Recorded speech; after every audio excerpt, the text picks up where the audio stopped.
Hello and welcome back to another Maya tutorial. This time we're looking at the basics of nCloths. Now before we start, we need to make sure the menu set is set to FX, and we need to go and open the animation preferences. So at the bottom right corner of the screen there's a small orange running character. Click on that, and in here we can change the playback speed to play every frame. Now sometimes with nCloths and other N dynamics, if you leave your playback speed on 24 frames per second, it can sometimes jump and it can skip important parts, and that can lead to distortion, and sometimes you don't get the results you're really after. So it's best to leave this on, play every frame, and you'll get a slightly slower playback but a much smoother simulation. Click on save, and you can see I've got three objects here. I've got a floor, I've got a sphere, and then I've got my potential nCloth.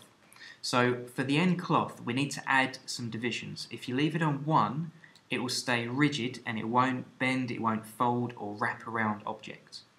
So we need to increase this to about 20 by 20 divisions. So with that selected, go to your channel box. Under inputs you'll see the name of the object, click on that, and then change your divisions to 20 by 20. Now, don't get too carried away with the divisions. I've seen people put 60 by 60 or even higher, and that will just lead to a lot of lagging when you try and play this back. So 20 by 20 is about right to start with. Now, to apply the nCloth, with your object selected, go to nCloth at the top of the screen, create nCloth, click on the option box, reset the settings, and then create cloth. Now, straight away, if we look at the outline, you'll see two additional things pop up here. We've got Nucleus 1 and nCloth 1. Now, both of these together are parts of the nCloth. N in nCloth and N dynamics is the nucleus. So basically we have a dynamic with a brain. That means we have gravity already set up, and we have loads more attributes that you can play around with to really adjust and perfect the simulation itself and the way the nCloth reacts. You can retitle these if you want to the usual way, just double click. I'll leave them as their default names for now. And if I go ahead and click on play, you'll find that will start to just drop and it will just fall straight through the floor.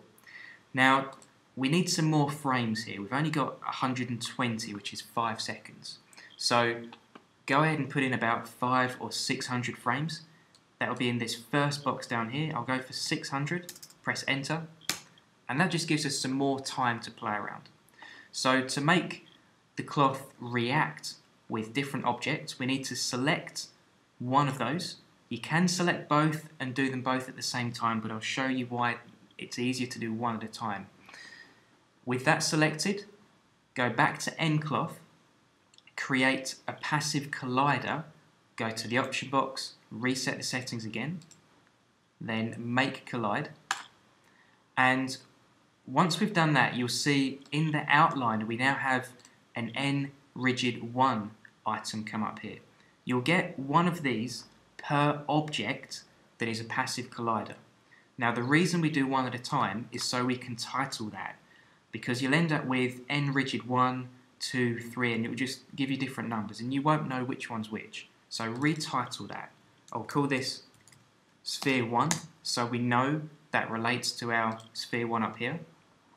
Now we can go ahead and select the floor, go back to nCloth, create another passive collider, and then we can title that Floor. So we know which one relates to which object. So if you do need to adjust any attributes later, you know which one to select. Now if we try playing the simulation, so select your cloth again, rewind the animation and press play, you'll see that will actually wrap around. And it takes some time to settle down. Eventually it will just keep moving and it will probably just fall all the way off the floor. So what we need to do is rewind the animation, press play, and then stop it where we want it. Now here's where you can decide to do lots of different things. We can either adjust the attributes of the cloth, and we can do that by going to the attribute editor. So if we open that up, With the nCloth selected, you'll see there's an nCloth 1 tab and an nCloth Shape 1 tab. In the Shape 1 tab, we can click and hold on presets, and you've got all different types of default preset materials. Some of these will speak for themselves. So silk is very light, not very much friction, so it'll just run off different objects quite quickly. And then, for example, heavy denim is the opposite. It's very heavy, it's quite dense, there's a lot of friction. So play around with these. If you want a particular one, so if I wanted silk, with the mouse button still pressed, go to replace and then release the mouse button. And you'll see at the bottom of the screen, it gives you a brief description about what this will actually do.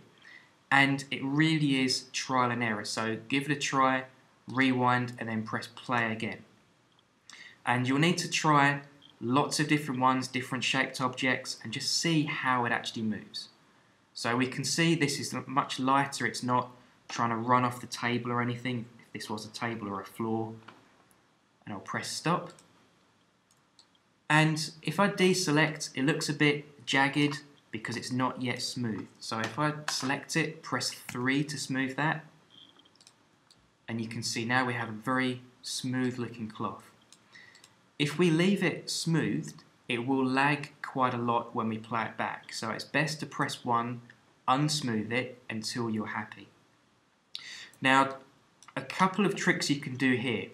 If you're making a model, let's say you're making clothing, a tablecloth, a bed sheet, curtains, anything like that, you need to freeze this mesh at some point. And we can either duplicate the mesh, and that means it will stay looking exactly as it is, but when we press play, it will no longer move, and all the nCloth attributes for that duplicated mesh will disappear.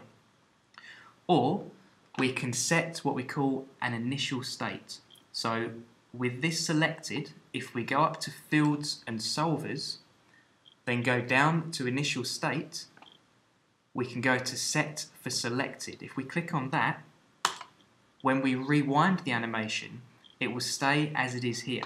So if I click on rewind, it stays as it was, but when we press play, it will continue to move and it will continue to adjust itself.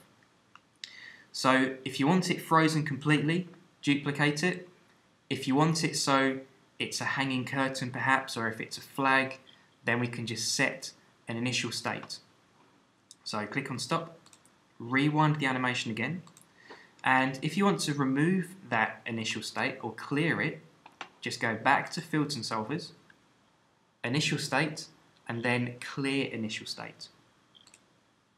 So there's a few things you can play around with there, and one other very useful thing, if you are making a flag or curtains, anything that needs to hang from a particular part, we can make what we call a constraint, and that's a transform constraint. To do that, right click, go to vertex mode, and we can select any number of vertices. So if you had curtains, for example, you might want to select several along the top. If it was a flag, it might be the entire side, so if it's attached to a flagpole. In this example, before I make a selection, I'm going to set an initial state. So I'll right click and go back to object mode, and I'm going to play that until it rests on the floor.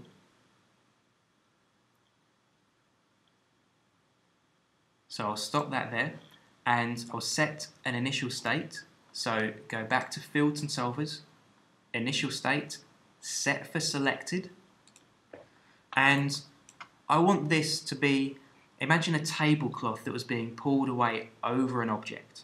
So I'm going to select the very last vertex on the corner here. So right click, vertex mode, select that one, and with that selected, I'll go up to end constraint, transform constraint, click on the options, reset the settings. There's not many settings there, but you never know what the previous person did. Create constraint, and straight away in the outliner you can see we have a constraint there. You could title that if it helps. In this case I've only got one, so I'll leave it as the default name. And you'll see at the very corner of this nCloth now we have what we call a locator.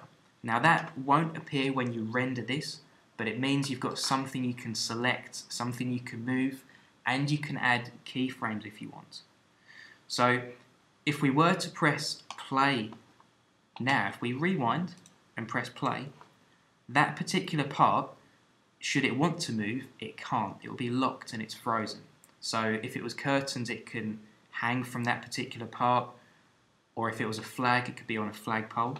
So we might be able to see that better if we perhaps move the floor down. So if I just move this down a bit more and rewind and press play, you'll see the rest of this will hang down except for that part. Now what I want to show you next is keyframing that. So if I move the floor back up a bit, we can add a keyframe to this transform constraint. So if I start that from maybe frame 40, with that selected, press S to add a keyframe, and I'll go to about frame 120, I'll add another keyframe, and I want to move this all the way over here. Press S again, and if we try just moving up and down the timeline, not a lot will happen, and it will start to distort until we fully rewind. So reset the animation and then press play again. If I select this, you might see it a bit better. Then press play, and you'll see the whole cloth will be pulled from that particular part. So you can make some quite interesting and very lifelike simulations. So have a play around with that. Have a look at the attributes you have. There's loads here I've not looked into, but you really need to try it out for yourself.